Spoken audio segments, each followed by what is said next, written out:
Guys, आज की video होने वाली है परिवार नियोजन यानी कि फैमिली प्लानिंग के बारे में कि फैमिली प्लानिंग कैसे करें, बच्चों में अंतर कैसे रखें और अनचाहे गर्भ से कैसे बचें, उसके क्या साधन हैं और कौन से साधन आप अपना सकती हैं जिनसे आप अनचाहे गर्भ से बच सकती हैं। तो चलिए स्टार्ट करते हैं।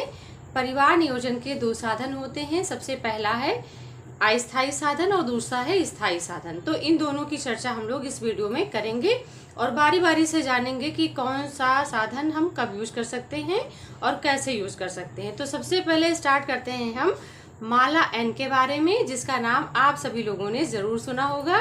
तो माला एन जो है वो एक गर्भ निरोधक गोली है जिसे पीरियड के चौथे या पांचवें दिन से लेना स्टार्ट किया जाता है। गोली को जब आप लेना शुरू करेंगी तो उसे आपको नियमित लेना है, उसमें कोई किसी प्रकार का गैप नहीं करना है। अगर मान लीजिए उसमें कोई गैप हो जाता है तो उसकी जगह पर अगले दिन आपको 2 गोलियां लेनी हैं। और जब आप गर्भ निरोधक गोली का इस्तेमाल करेंगी, इससे पहले आप डॉक्टर से संपर्क जरूर करेंगी, सलाह जरूर लेंगी, उसके बाद ही गोलियों का सेवन करना शुरू करेंगी। अब ये आपके ऊपर डिपेंड करता है कि आप ये गोलियां कब तक लेना चाहती हैं, कब तक यूज करना चाहती हैं, वो आप अपने हिसाब से देख लीजिएगा। इसके बाद बात करते हैं कि इसके साइड इफेक्ट क्या हैं। तो इसमें कुछ प्रतिकूल प्रभाव होते हैं, जैसे कि जब आप गोलियां लेना स्टार्ट करेंगी तो आपको हो सकता है थोड़ा सा सिर दर्द हो, चक्कर आए या जी मचलाना ऐसे हो सकता है, या पीरियड्स में भी थोड़ा सा आपके चेंज आएगा। तो ये आमतौर पे सिम्टम्स होते हैं और इन्हें आप ध्यान में रखते हुए आप अपनी गर्भ निरोधक गोलियां जो हैं उसका सेवन कर सकती हैं। नेक्स्ट गोली है हमारी छाया। छाया गोली जो है वो भी गर्भ निरोधक गोली है और छाया की खास बात यह है कि ये साप्ताहिक गोली है कि ये सप्ताह में स्टार्टिंग में जब आप शुरुआत करेंगी तो इसकी शुरुआत भी पीरियड के चौथे या पांचवें दिन से ही होती है। जब आप इसे लेना स्टार्ट करेंगी तब पहले 3 महीने होते हैं उनमें आपको हफ्ते में इसे 2 दिन लेना है। और जब आपके 3 महीने बीत जाते हैं, 3 महीने बीतने के बाद आप हफ्ते में ये गोली 1 लेंगी। तो इसे जो है इसीलिए साप्ताहिक गोली कहा जाता है, यानी कि 3 महीने बाद सप्ताह में सिर्फ इसे 1 बार लेना होता है। तो ये गोली मतलब गर्भ निरोधक के लिए बहुत ही बेस्ट है और इसका यूज आप देख के कर सकती हैं। नेक्स्ट गोली है हमारी इजी पिल। इजी पिल जिसे इमरजेंसी पिल्स के नाम से भी जाना जाता है।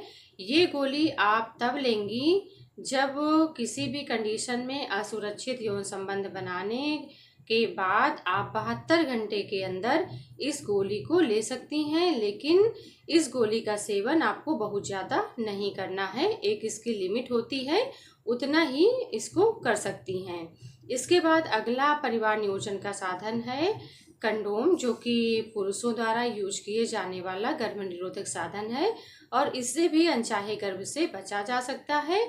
और इसमें एक खास बात ये है कि इसके यूज से महिलाओं में जो आरटीआई और यूटीआई इन्फेक्शन होता है उससे काफ़ी हद तक आपको राहत मिलती है।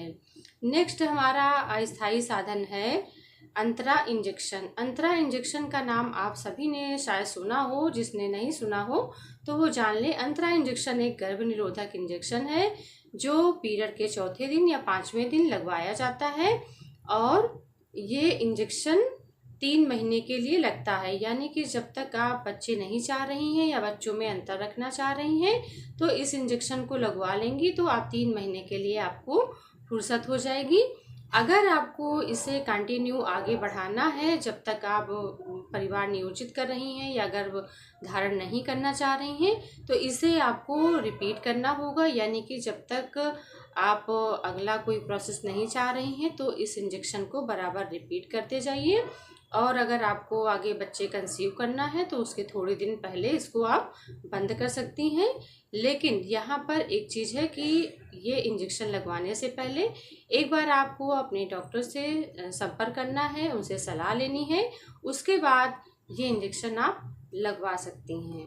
नेक्स्ट है कॉपर्टी। तो कॉपर्टी भी कई महिलाओं को काफ़ी सारी भ्रांतियां होती हैं कि कॉपर्टी लगवाने से मोटापा बढ़ जाता है या वो लगवाने से वो बच्चेदानी में ऊपर खिसक जाती है। तो ऐसा कुछ नहीं है।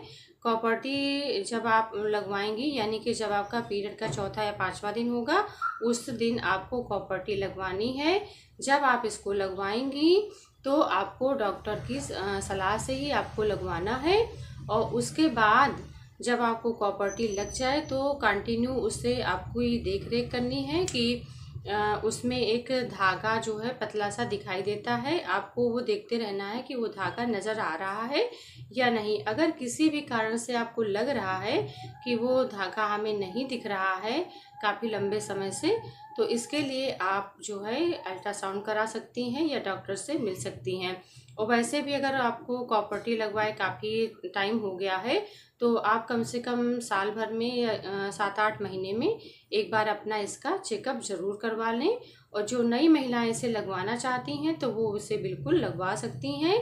इसमें थोड़ा सा लगवाने के बाद ये हो सकता है कि थोड़ी सी आपको हैवी ब्लीडिंग की समस्या हो सकती है, लेकिन कुछ समय के बाद ये सही हो जाती है।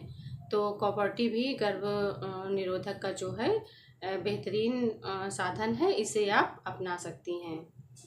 अभी तक हम लोगों ने जाना कि परिवार नियोजन के अस्थायी साधन कौन कौन से होते हैं और उन्हें कैसे हम यूज कर सकते हैं। अब जानेंगे कि परिवार नियोजन के स्थायी साधन कौन से हैं। तो परिवार नियोजन के स्थायी साधन हैं पुरुष नसबंदी या महिला नसबंदी।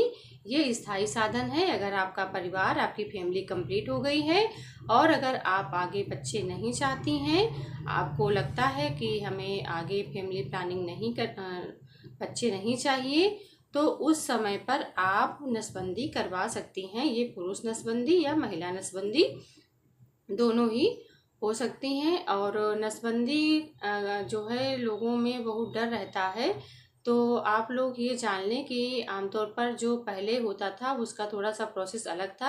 अब जो नसबंदी का प्रोसेस होता है वो दूरबीन के द्वारा होता है, तो उसमें किसी प्रकार की कोई विशेष समस्या नहीं होती है। आपको थोड़े दिनों तक थोड़ा सा रेस्ट करना होता है, उसके बाद आप पहले की तरह अपने आप को बेटर महसूस करेंगी। और जब भी आपको नसबंदी करानी है तो आप अपने नज़दीक के स्वास्थ्य केंद्र में करा लीजिए। वहाँ पर उसके बाद अब जब आप नसबंदी कराएंगी तो इसमें सरकार आपको कुछ धनराशि भी प्रदान करती है, तो कराने के बाद ही आपके वो खाते में आती है। तो परिवार नियोजन के ये अस्थायी साधन और स्थायी साधन थे, तो आप लोगों ने जाना और समझा। अगर आपको लगता है कि आपको किसी के बारे में पूरी और डिटेल में जानना है तो मुझे कमेंट करके ज़रूर बताइएगा। और क्या आप और अधिक जानना चाहते हैं इसके बारे में भी मुझे ज़रूर बताइएगा, तो मैं